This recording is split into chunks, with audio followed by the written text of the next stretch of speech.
اس کے باپ کی بھی ضرورت نہیں, اس کی ترجمان کی اتنی ضرورت ہو کہ وہ ہمارے آقا مولا صلی اللہ علیہ وسلم کے بارے میں بات کر رہے ہیں. اگر کوئی کسی کو آج تک استاد رسول کا مسئلہ نہیں سمجھ آیا نا تو ہم اس کو سمجھانے کے لیے تیار ہیں.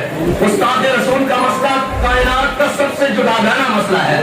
میرے آقا مولا صلی اللہ علیہ وسلم کے فتح مکہ کے موقع پر حضور نے سب کو معافی دی. جب ابن خطر کی باری آئی نا تو صحابہ نے عرض کی یا رسول اللہ بیزدار کعبہ تھی, یعنی یہ کعبے کی دیوار ہے, یہ کعبے کا غلاف ہے, اس کے درمیان جو رسیاں ہیں ابن خطر اس کے درمیان لٹک گیا ہے. میرے آقا مولا نے فرمایا رسول کعبے کی دیوار اور کعبے کے غلاف کے درمیان بھی آ جائے نا تو اس کو پناہ نہیں ملتی. اس کی ایک ہی سزا ہے کہ اس کو بڑی معصر جہنم کر دیا جائے, بس یہی بات ہے. اور دوسری یاسین ملک صاحب, تو میں نے بڑے ببانگ رول کہا کہ یاسین ملک صاحب کو سزا دی ہے انڈین کورٹ نے, انڈین جناب جو بھی ہے کورٹس کا نظام اس نے سزا دی ہے. ہمارے ملک میں وہ کشمیر کی آزادی کی جدوجہد کرنے والے حافظ سعید صاحب کو کس نے سزا دی ہے؟ ہم خاموش ہو گئے, اس لیے کہ بات سچ کی ہے, یہ حق کی ہے, یہ اپنے پر چلتے ہیں. بھائی حق وہ ہے جو اپنوں کے سامنے بھی ڈٹ کر کہا جائے اور بیگانوں کے سامنے بھی ڈٹ کر کہا جائے, اور وقت پڑے تو سرے دار کہے, وقت پڑے سرے بازار کرے, اور جب تک خون کا آخری قطرہ وہ حق کہے. اور یاسین ملک صاحب جیسی ہزاروں مائیں بیٹے جلتی رہیں گی, وہ اسی طرح جیلوں میں جائیں گے اگر ہماری ریاست نے کوئی کردار ادا نہ کیا. بھائی لوگوں کے بچے تو مروانے کے لیے نہیں ہے نا, جن کو پالا تھا کشمیر کی آزادی کے لیے وہ آج کہاں ہے؟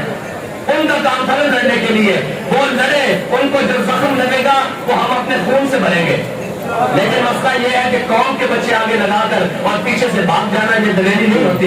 لیڈر تو وہ ہوتے ہیں جو خود میدان عمل میں رہتے ہیں. یاسین ملک صاحب کو کبھی جو بھارت کی ضرورت نہ ہوتی کہ وہ نام پہ ان کو کسی بھی پابند سلاسل کرتا یا سزا دیتا. اس کو پتا ہے کہ یہ خود بیچارے جو کشمیر کی آزادی لڑ رہے ہیں ان کو جیلوں میں بند کر بیٹھے ہیں. آج اگر یہ سارے لوگ جو ناموس رسالت کے لیے روڈ پر آئے یا عملی اقدامات کرنے کے لیے آئے اور ان کو شر مارے جائیں اور ان پر گولیاں برسائی جائیں تو کیا کفر سے آپ توقع رکھتے ہیں کہ وہ ناموس رسالت پر پہرا دیں گے؟ وہ آپ کی بات سنیں گے, وہ کہیں گے اچھا ہے یہ تو آپس میں لڑ رہے ہیں. جب ہم نکلے فراز کے خلاف تو تکلیف ان کو ہو, اب ہم بھارت کے خلاف نکلے تو ہمیں شر مارے جائیں یا رستے روکے جائیں تو اس کا مطلب کیا ہے کہ یہ کس کے ایجنٹ ہے؟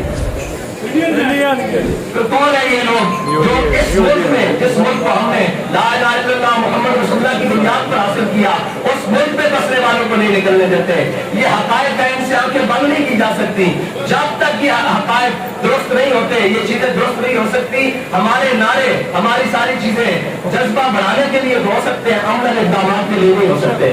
عملاً اقدامات کے لیے یہ کہ ایک بار سر کے نیچے ہاتھ رکھ کے سوچنا تو صحیح, ہم کس ملک پہ بستے ہیں, کس جگہ پر بستے ہیں کہ جس کے ذمہ داران کی ابھی کان پر کوئی جھوم بھی نہیں دے گی. اور جناب عرب ممالک نے بات کی تو آپ دیکھ داخ کر بات کرتے ہیں کہ ناموس رسالت پر بات کیسے کرنی ہے, دائیں بائیں کا ماحول. اور آپ یہ جو جاتے ہیں جی ہم اقوام متحدہ میں, اقوام متحدہ تو چوروں کا ٹولہ ہے, وہ کہتا ہے تو مسلمانوں کی اس بھیڑ کو قابو کر لے, میں مسلمانوں کی اس بھیڑ کو قابو کر لوں گا. کبھی غیروں نے بھی اپنے گھر کے مسئلے حل کیے ہیں. بات کہتا ہے فریاد سے افرنگو دل آویزی افرنگ, فریاد سے شیرینیوں پرویزی افرنگ, عالم حماس ویرانہ چنگیزی ہے حرم, بات بات آمیر جہاں خیز اصحاب گراں اصحاب گراں اصحاب گراں خیز. اقبال کہتا ہے تجھے ان کفن چوروں سے امید ہے کہ وہ تیرے گھر کا آگے فیصلہ کریں گے, وہ تجھے حق دلوائیں گے. اقبال کہتا ہے اٹھو کھڑا ہو مسلح, اپنے حرم کی تعمیر خود کر, اپنے حرم کی حفاظت خود کر, اپنے گھر کی حفاظت خود کر,